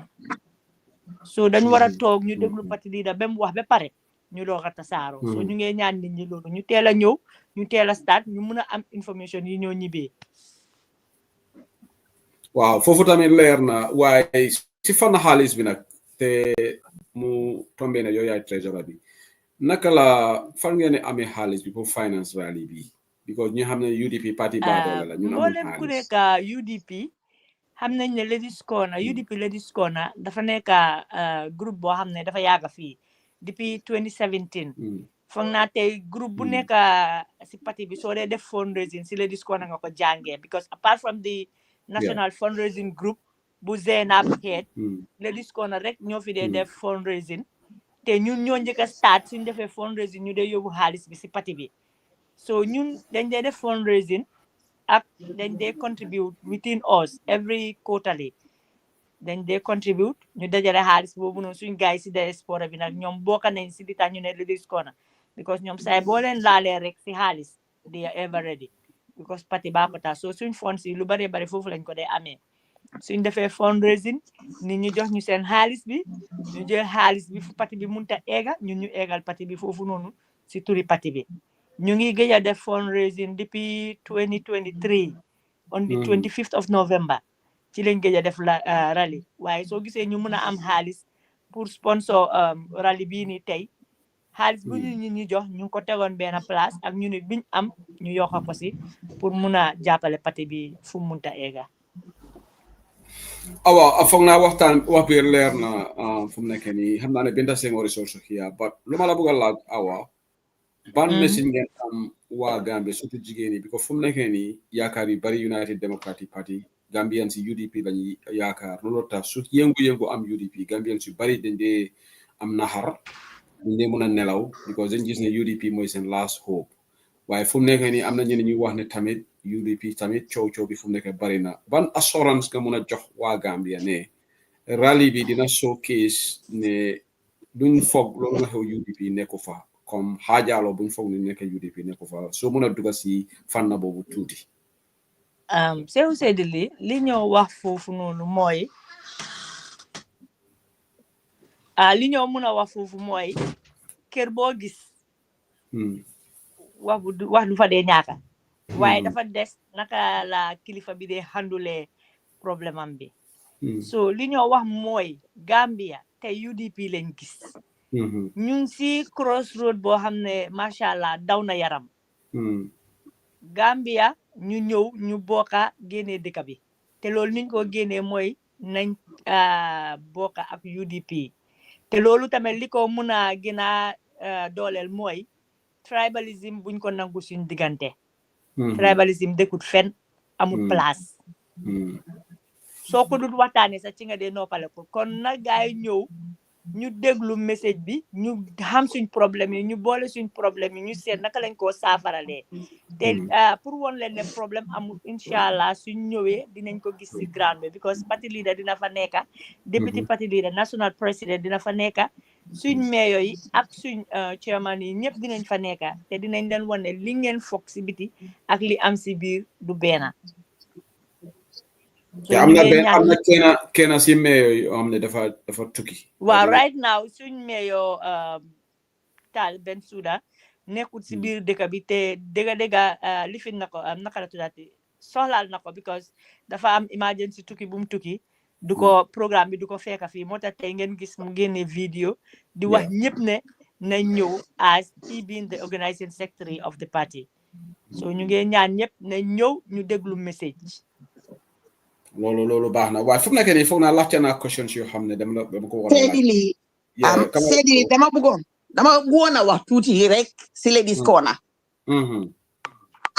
pour ñi xamul ñan ñooy UDP Ladies Corner UDP Ladies Corner ay jigéen lañ asalaamaaleykum bo kay ma nuyu leen njëkka man la Bintu Camara ñu bari Camara Muso lañ ma dee ooyee Facebook man bokk naa si advisor si Ladies Corner yi li ma bëggoon a wax rek mooy UDP Ladies Corner ay jigéen lañ jigéen ñoo xam ne Gambia moo leen ite Gambia lañ gis soo demee UDP Ladies Corner am nañ soose am nañ olof am nañ pol am nañ xeet bu nekk UDP Ladies Corner we don't see that what we see is a group of formidable women ñu ngi liggéey ñu ngi seen sey yi ñu ngi def seen business yi waaye UDP moo leen itteel Gambia moo leen itteel loolu moo tax ñu ñëw together ñu form UDP Ladies Corner from 2017 ñi ñu xam nañ ne ñun naka jeeka dañ dee always sponsor ñi ñu xamul nag ma wax leen tuuti rek si Ladies Corner mooy ñun UDP Ladies Corner dañ dee def fundraising comme ni ko Awa waxee After every fundraising, then they them see party leader, you just UDP as a party percentage of the money that we made. The rest of the money then could they danger. So disaster, I mean, UDP ladies corner nyungfa. Lopitani, maternity ward, Gambia fee, be carton be coina. Munu yebde, because we are not ruling party. Why then they try? There are so many hospitals that general I darab, general bagage jigéen ñi dee defande ko si maternity ward bi ñu yóbbul leen female wing si prison bi yóbbul nañ leen soo ñëwee si wàlli diine dem nañ kër bu njeng si school am mi am na ñu fa def ñoom baakaw su foofa na nekkuñ di ko fi wax fii de pour nit ñi foog ne ñun dañoo wone wu déedéet waaye xam nga su la nit ñi yaakaaree di la jox seen alal dang leen war a woon fu alal boobu dee duga loolu mooy tax may nit ñi li ñoo def nekkul ne dañoo wone parce que li ñoo def ñun Gambia lañ koo defal defuñ ko pour kenn jërëm ñu we are not looking for a thank you or anything like that but when people are giving you their money you need to show them where the money goes moo tax soo ko seetloo ba seetluwaat saa yuñ defee fundraising ba gis jox parti leader bi li ñoo jox parti duñ dee defati fundraising bañ spend li nga xam ne am nañ ko ba dëkk bi yëpp xam ne lii lañ amoon te spend nañ ko benn jeex ñu ñoo defaat another fundraising Binta waxoon na ko fi si soose léegi-léegi nga gis suñ jigéen ñi génn di ambiance def si dee baax all work and no play ñu ne def jack et doll boy te ñun we don't want doll ladies so léegi-léegi dañ dee génn jël suñ own xaalis xale yi jigéen ñi génn dem fii xalu tuuti waaye loolu du dee jóge si xaalis si groupe bi xaalis si association bi bu fa nit dugal si façon yi lañ ko dee spend so ñu ngeen ñaan nit ñi saa yoo leen déggee ne li UDP la dis ko na ñu ngi oote pour fundraising ngeen ñëw jàppale ñun ay seen ay jigéen lañ seen ay doom lañ seen ay jabar lañ ngeen ñëw jàppale ñun ñëpp ñu bokk liggéey dëkk bi te maa ngi wax jigéeni Gambia waxuma sax jigéeni UDP rek dama ne jigéeni Gambia kaatoom be koy na génn si leen ngeen ñëw déglu kaddu bu set ngeen ñëw indi seen problème yi ngeen ñëw déglu seen problème yi morom yi ngeen indi seen success story yi ngeen déglu seen success story yi morom yi bu ko defee ñun ñëpp ñu bokk 2026 ñu dem sànni carte ñu génne fa Adama Barrow ak groupe am bi parce que ñooñu dañ ñu fail already boobu moom isee noogo ñooñu dañ ñu fail ñëpp am nañ ko man maa fi ñëw seexu seedi lii barki demba dañ demoon Sanyang pour jënd jën man maa suma jëkkër dafa tiit te moom du Gambien tax waaye ne yàgg na di fi ñëw from 2010 benn jën bi mag na de waaye ñu ne $6,000 man dama yuuxu ba suga ba toog ci suuf 6,000 jën bi rey na so many kilos but to pay $6,000 for fish in this country made me cry. I'm not blaming the people who are selling because that's the money they are going to use to buy their commodities. I am blaming the government for not caring about the people. And yet, so ko lo jigen ñoo dee dem marché. Sa jëkkër lu ndaw lim am mu jox la ko yow nga yokk si sa lu ndaw lim am li nga am nga dem marché doo mun a jënd dara. So coono boobu lañ bugg a wàccee jigéen ñi dañ bugg a wàccee yoonu boobu jigéen ñi. Okay, jërëjëf foo naa wax bi leer na léegi tey bu du yàgg nag dinañ jeexal programme bi because we're here 1 hour 18 minutes. It's 11:25 p.m. in the UK, 10:25 p.m. in the Gambia. There's a texter. Somebody texted something. Binda saying already jele bang because Binda bijele. I think Binda is here. Jump for Binda I love the diamlale, right? Bijele. I love the diamlale bang. Itala kan commanding them for more dollar. Okay, Bentala more question or text na lafta wala nyinin kala malon jumala ba jabela. Somebody just texted and said, say who good show. But can I ask this panelists if they have got a slogan for this rally? What is the slogan for the rally? Do you guys have a slogan?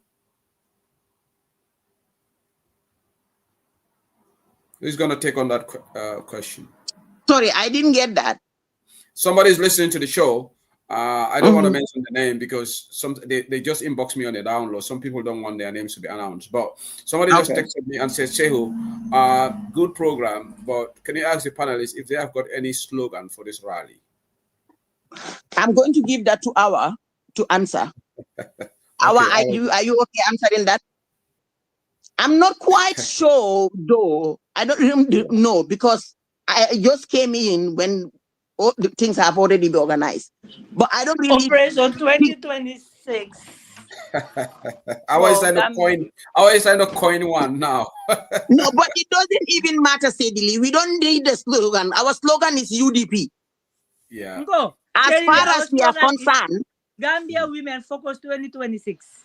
There you go. I like Donald Trump like make America great again. Make Gambia great again. Gambia great again. We are making Gambia great again. Yeah, but on a more serious note, I'm about to step out. Yeah. But the National Women's Wing, mba follow yele ko ntol muy dingol leti because ni ajube mba manuel le bije jom follow mba maleti adingo Amina Suso is in Ladies Corner and she is very active in Ladies Corner. Ni e wulindi wati o wati ka wulile. Ajisuka naka muntol binkileti Binta Ture is a sister, you know, mba Fatu Jane mum binkileti yalo minko nagal so longa yolti dal anyway. So the National Women's Wing, mbe asola control muy dingoleti akara danyiralito. We are always there when it comes to the National Women's Wing. Metarle jele ifana salon control muy dingoleti ani la sister soul wolle be Ladies Corner. Parce que Women's Wing ngani yo miminte wala pati eta nyato Ladies Corner ngani yo miminte wala pati eta nyato. Woto ngambulo bula nyokono Ngafoko Gambia Women Focus 2026, inshallah. Gambia Women Focus 2026. And maybe what our slogan they found. Thank you so much. We let you go. In our program of wrap up last time. Thank you. Mommy Kamaramuso, thank you. Thank you, Awa. Thank you. Yeah, Mr. Sise Kontonje. Thank you so much. Yeah, okay. But I've had Domoro Talanak. Aturo bela. Avai guy Domoro Tala. Ngalo na si Tala Tawiro ka diale bari. Sila ko nango wa from baf para mana jindulan. Anyway. Thank you, Kemo. Thank you. Mbal konto na bagay. So sayang nga panel usually ale saro direct. Thank you so much.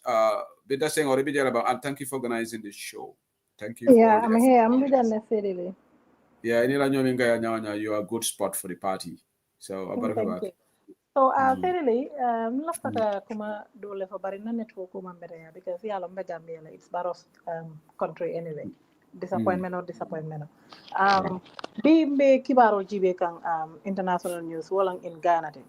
I see ila musulu fintita ila NEC party molu ka diamo because for the first time they have organized an anti-corruption summit. Yeah. Because according to Ghana, they lost billions of Ghana cedis every year because of corruption. So you see how serious that government is. You see how serious people are in their own country trying to fight corruption. And women taking the lead to end that kind of thing in their country. It is a commendable thing that every woman in this country should have been forefront to fight that. And then what I want to assure Gambian women, yes, whenever UDP, but this is not about politics anymore. Nyimunga na banko jelam. Tonya ko tonya nin ko banko jelam be ngalo ne ko muye banko je nyim pati yo muye banko je nyim banko kan wo mu UDP da manete. Yeah. Ko mu UDP da manete.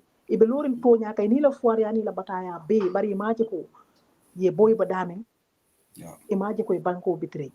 Ndeka mun ko mole ni 2017 UDP ni barosa kuya because of corruption, because of the silo lon kamolo ndi silo ka.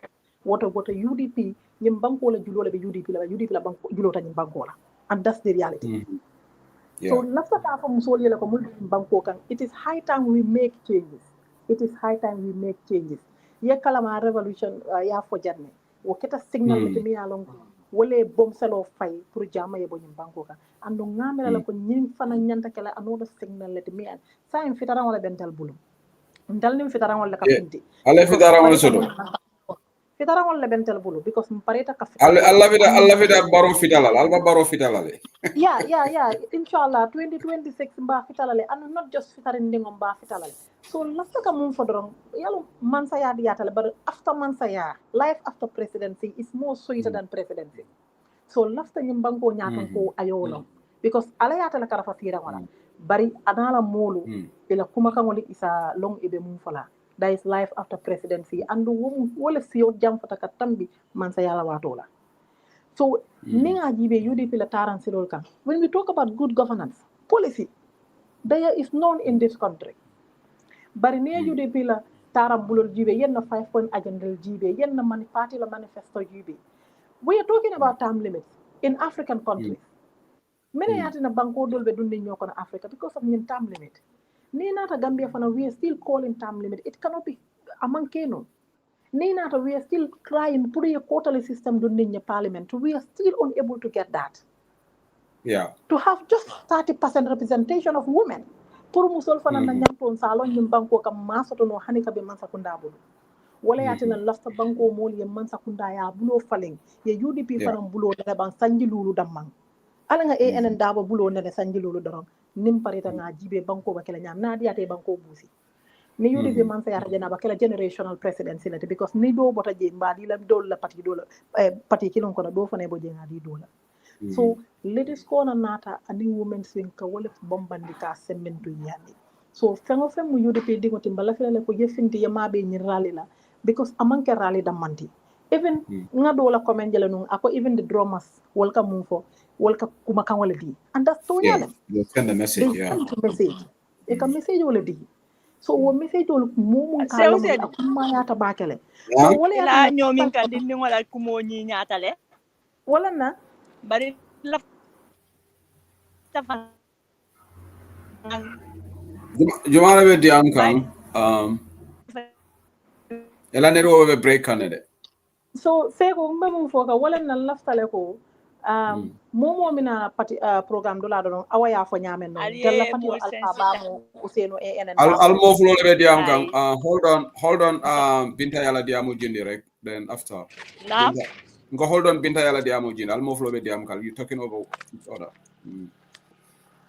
binta you can finish na alpha ba Gambia ya mba ko kanyame na alpha ba binale ka babe be ngojina so mbala fele fengo fe mo alpha parti o dimotre ni binala ya tra yena yesi so kon tuma ni mo national executive member ti yena yesi janning alpha mina pro IC ndal ta sonna ni programme o date momo nata hani mo executive member ti nip na parti leader sita dorom ita tameno la yesi janni mina fala man sira on soto so ndal bala fela ni na alpha sita dorom momo yalan koy man sidu la photo dorom bismillah tel be nyar ko manga loje because dama on tel letade kuma ko mon kana foko banko la fa fengo minna dia mo ko fa dana dorom mba national women team la president ba ko ton nam fo mama musole allo sebu yeah hold on our binta is still talking operator yabo be first vice fanan konton na Adama Diallo be second vice ko na Binta Touré anila secretary general mum fo ba mati jom folo jabi mbele disko na la diaspora of course fonse beten to ngi jay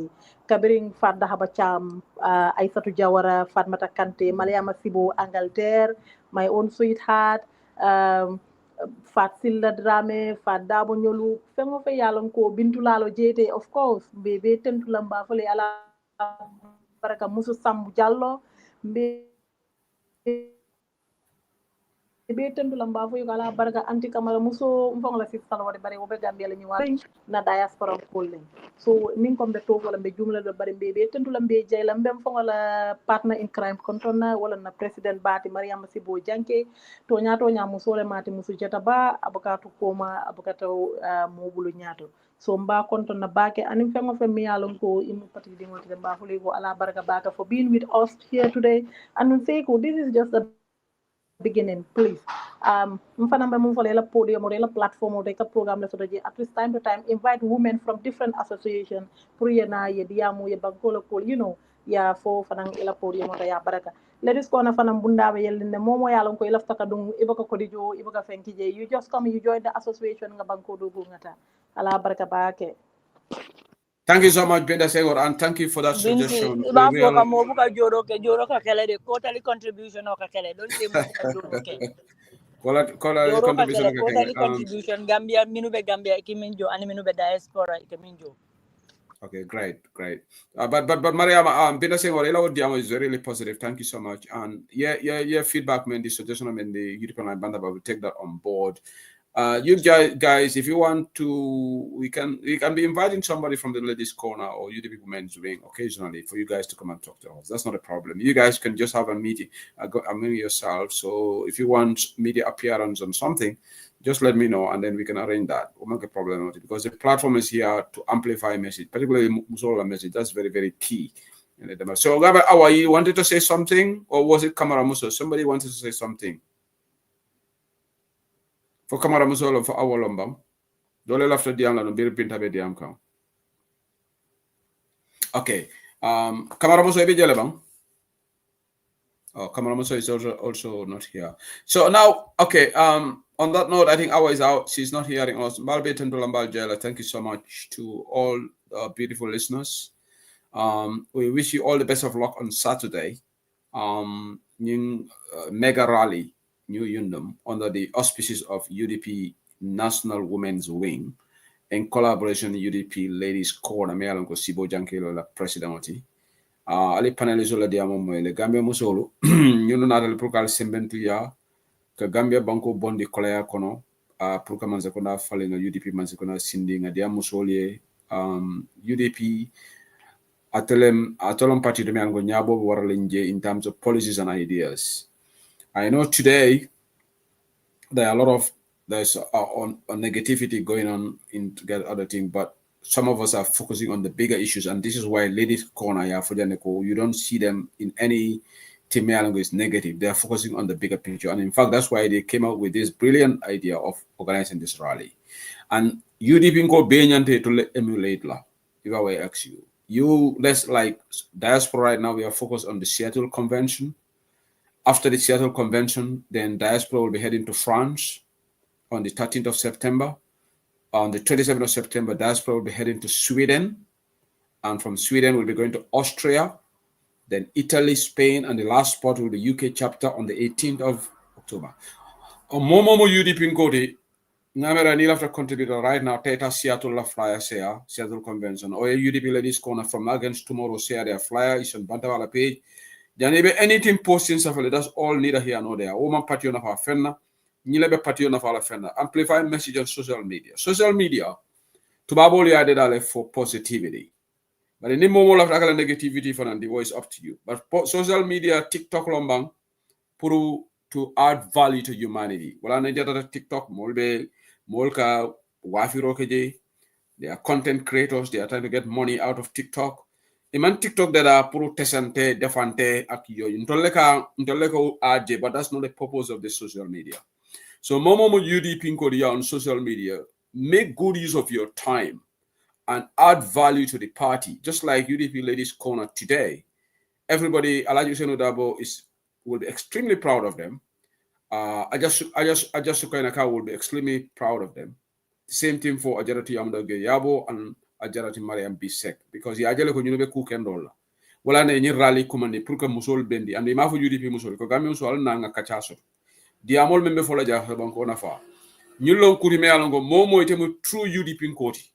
Inyanda social media use la nyisa wala na banta ba nata janga aviation wato de tade nawnya brim bida sengori en call kago we can have this program today. And more men lata la moyro jan, thank you. Sometimes it's better to do these programs mele nafa soto nying dramati tente nafa tala so mbe dan rok la UDP call be alinga focus wato membe in 2026 tema man jamfa. We are right now end of June, July. Next year election odi. Oppositional alinga focus on the price along Adama Barrow Bondije. Through these rallies, fundraising, momo sake no ye kudo bondi diaspora jang. Wala fisata moida posto ay modo garawale ay modo counter. Wobe mu time wesolati. Wobe mu time wesolati. It has no value toward Nidi America UDP mako wala tebe UDP tinyakane. Nyimburu ha hande nyo sabo ama UDP nafa fenna. Well, na momo post keje inte ka vole comment melka comment for they are not helping. Let them not comment there. So today, many musolo tendula bejaila, and now they are trying to showcase this sort of campaign for UDP. Kewolu for emulate. We emulate the UDP ladies corner. So this is the closing remark that I have, because no audience or camera Binda Senghor is on mute. John Follow is a pity that she's the Secretary General of the UDP National Women's Wing, but Allah internet home berea. Bintu Singate Makalo Fanamijana Faname, yellow hat, I love sign all Dikanyani Fatu to have a charm. I'll focus on the prize. That's it. So TikTok, no one joined to ask question, but Ninimo political is then if I knew someone like a join, but now and not a single person has asked a question. Even I opened the floor to you TikTokers. I'm disappointed with you. Even calling to thank them and complimenting them will encourage them, but nobody has joined today. But in Nimbe Buru Hahale Kachakanjang, so nobody among you guys, and we had at some point we had about 77 people watching us on TikTok, which is good number. Okay, so Mariama Senghor, Binta Senghor Abarakabake, Atemeni interview we facilitate on behalf. She's contacted me to have this. Na sister our Tamir Mbetentola, John Follow Mbetentola, and in Vala colleague member UK Jam Kamaramuso right now with Gambia. So all the best of luck to you guys on Saturday will be up in. But after Kumakilene for Natra Binta Senghor Belamaica, Alatra le coverage ke Allah Molbijane, Fatu Dahabacham is still watching. I'll coverage ke UDP Online Bantaba. I think Sibo is one of our admins on UDP Online Bantaba. So I'll even to cover for us, so that those people who are not there, our Namre Tebe still, I'll coverage ke Bantaba on Saturday. So I'm also at GB. Ngalon ko Kamarababe to do the coverage and other UDP networks. But now I'll say coverage Kenya, then that would be great. So on that note, Allah Barakabake, thank you so much. Until Allah Barakabake, thank you. Thank you. Bye. Okay, Allah Barakabake, thank you so much, guys. Thank you to everybody that contributed. My program of Kumfalajan. Allah Barakabake, thank you.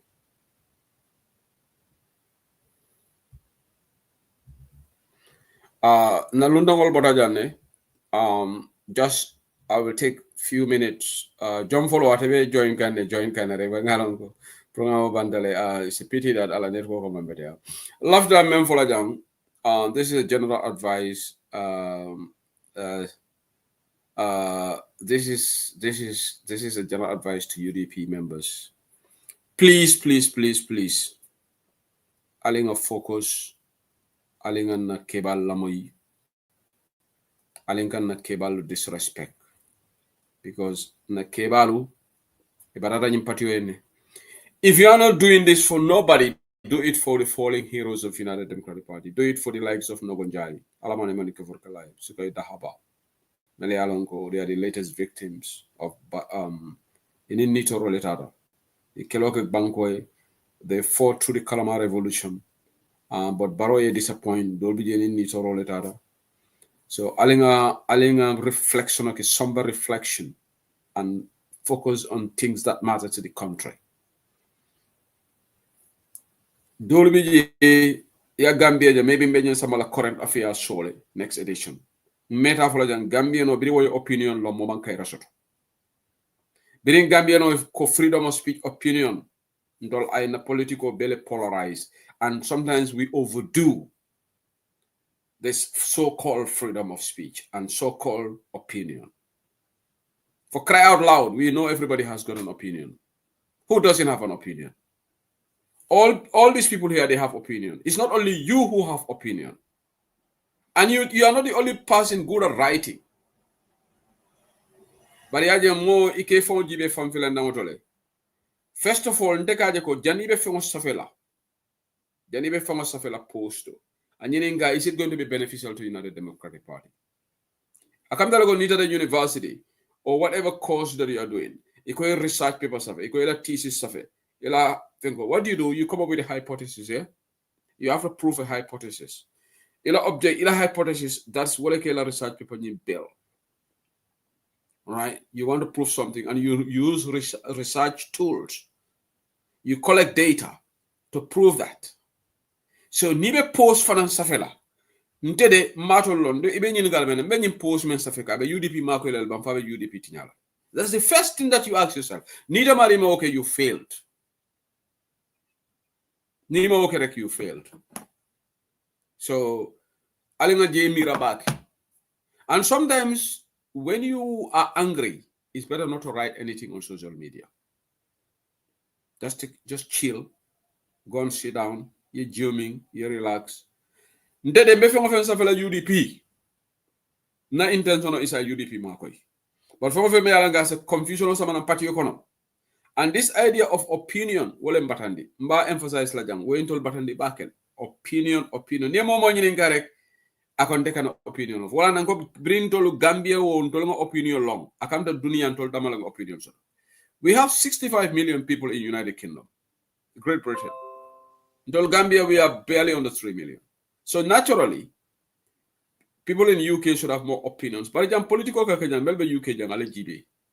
Political kakajan ne orderly ibugalom fam for election campaign le benyim banko. Bar bankul ning mahani 4 million euro ni election kana si ne ndirol be kela nyo haste be kela social media me dunna nyola. You don't see that in United Kingdom. Jani election obina mol katale kal lift sol ke bundato they sell their agenda ini mole kata in a very respectful way. But in Zatara Facebook auto, Zatara TikTok auto, menu attack la, and these are minor, these are just in fact tiny fraction of the entire party. Well, more butul hatalgam. Maybe near Contifama more tansi. Near Bundul Hatal, near Contifama more tansi. But they are making the loudest noise as if they are the only people with opinion. Everybody here, new ladies corner jam. These are brilliant people. I told them smart unity.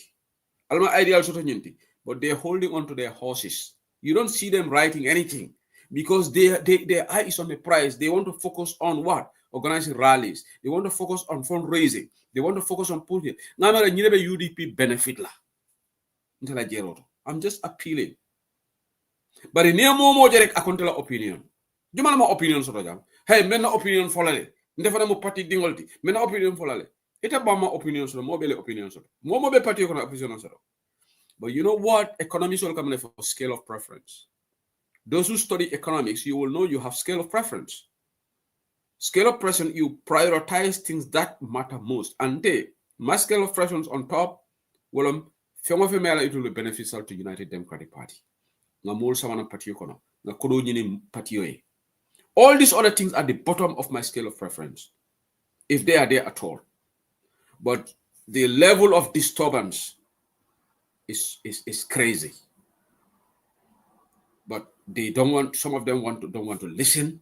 And Hanisa Munefo, I'm entitled to my opinion. This is what annoys me, as if it all damale opinion sort of. And they want to unite. Alinga unite. But the next minute they will write a post. So are you serious about uniting? If you are uniting, just be quiet. If in fact sometimes silence is golden. Even if you think somebody is act in a very bad way. Amari ignore. Nide ignore amari but let's hope that sanity prevails, and let's hope that rational-minded minds will prevail, and we will focus on Baro Bondiji. That should be the preoccupation. Baro is having a field day for the last 3 weeks or so. There are a lot of wrongdoings in the Gambia, but people don't want to focus on the wrongdoing, that they want to focus on this opinion thing, and it's crazy. Ndere mamodo for ninga you are holding onto this. I will never even comment on your post, whoever you are, and I will never engage you on social media. Kuneka ya mom sabab. All right? Itela kunta ya bulala, but more meli alan ko fonan tol ngaje ko me alan ko fingara wala na alin tol nga focus. Whoever you are, iteleta gamino la famous one teleta na world. Mota de world jam. Delta na world. Safaro kaje. Na ada nande se useri la mota safaro kala because it's a safaro kala fo subabe subanante nte dankola. But not everybody will do this. And you make a tap post, you are good, you are this, you are true, Yes, this person is hypocrite. They are contributing to the polarization of these topics. Imalo. Ni mo be diamol wala na banta bajam. Nga policy soto jam. Certain topics mota discourse la jam. Ni a discourse jam ila comment o simbalit bi la ko def. Ni ano yang kuma di dictator la. We have a policy, strict policy on Bantaba here. Ni nata we discuss things that matter. Menkan campaign ko beto. Most of these people who are writing in anata Seattle la flyers here. In anata France UK chapter la fundraising ita fola. E memang kala kunkiri ko to fola. Alta mole encourage la ali ala platform will use to do advocacy for UDP to get money. Ni ladies corner la ni. How many people will share the flyer on their walls? And the rally is tomorrow. By tomorrow, all UDP members should just be sharing this flyer. If we really mean business, Ali flyer share tomorrow, I have to call more beta jundum. No. But some of them don't want to involve in that. It's a topic killing the wrong, it can current to topic ole na. It can be a shiri nyo kamale. Nin topic gonna reki churum penji. But in Igbo today, look at social media. Moja lenye flyers here. And a mega rally like this. A mega initiative like this, be na TikTok program also, na Facebook program also, but no. Sometimes I wonder. But that's where I'm going to draw the curtain. Nata me yamaro la jarrek, me ya tafanang, fine. Ne membe kam falang kama fanang, fine. Bao momo alaka mojo nganiola. Nganiola important. Alaboka mojo e fo kumola. Nganio alaka mojo wala. Because talk is cheap.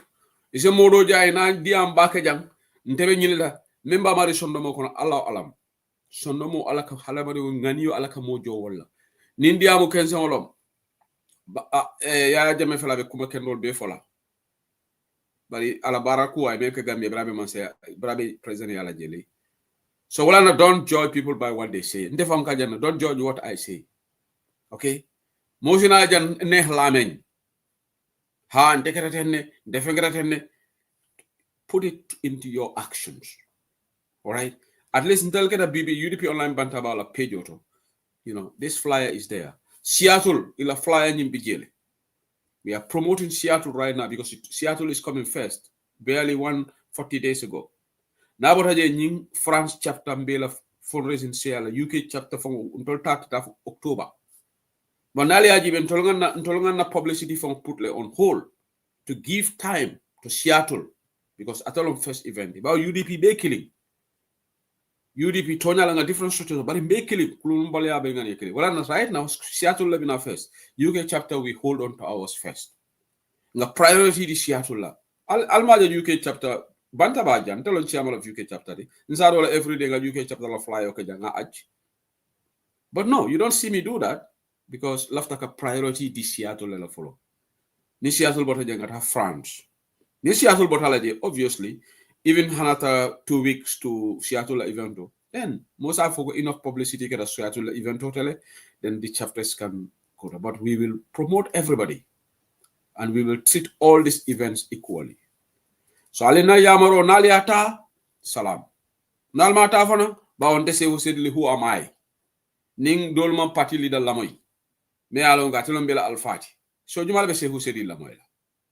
So ni me wonde la moy fan tito muto la fendi because ni party leader diam te mal la moy e ba se huseri la moy la fawat ko be nyuma la jahal wo modol bije wol nanate yamaro moy la so ntol me yalango we focus like UDP ladies corner and co alinge emulate ngana agenda post so me programo kum fala janne for what it do ala baraka back thank you so much.